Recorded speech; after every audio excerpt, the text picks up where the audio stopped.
Moi j'ai toujours baigné dedans, ça m'a toujours passionné.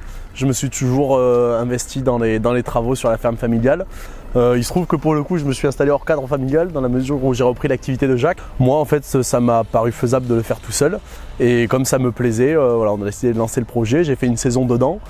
Je n'ai pas trouvé, ou personne n'a été intéressé vraiment de reprendre cet atelier. J'ai qu'un fils. Quand mes petits-enfants sont encore un peu jeunes, voilà. On n'est pas là, on ne vend pas une boîte de chaussures quand même. Hein. En 2015, on a commencé à... Ça fait quand même 8 ans hein, qu'on avait déjà fait évaluer, etc. pour avoir un ordre d'idée, pour avoir ci, pour avoir là. Parce que, bon, il faut ça...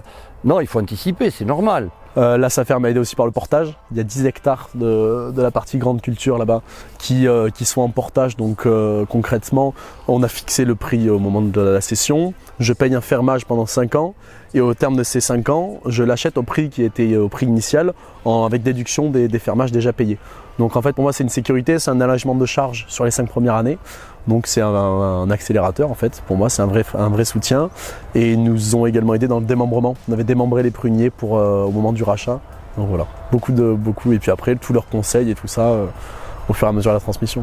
Alors, mon rôle il a été multiple puisque j'ai accompagné le cédant dans la préparation de la vente et j'ai accompagné le repreneur dans toute on va dire tout le montage économique, juridique et financier. Clairement, il fallait que tous les partenaires soient au diapason pour que ça puisse fonctionner. S'il y en a un qui ne joue pas le jeu, ça ne peut pas marcher.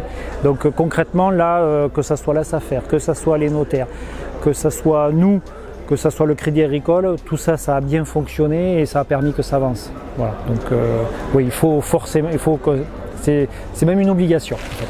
Sinon, ça ne peut pas marcher. Donc quand le projet est arrivé, quand on nous en a parlé, ça nous a semblé naturel de l'accompagner.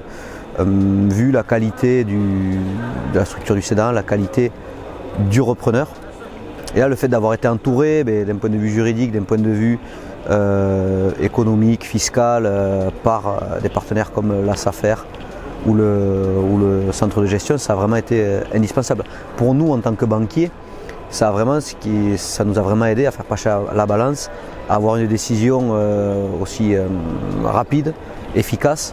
Le jour qu'on a signé, je lui ai dit Théophile, si ça n'avait pas été toi, j'aurais pas vendu. Et il m'a répondu, si ça n'avait pas été toi, j'aurais pas acheté. Ce qui est vrai. Ouais. Puis le pruneau d'Agen, il passera toujours par les tunnels de chez Hautefeuille, après être passé dans les tunnels de chez La Tour. Voilà. Ah oui, pour moi la SAFER est foncièrement engagée. Foncièrement humain.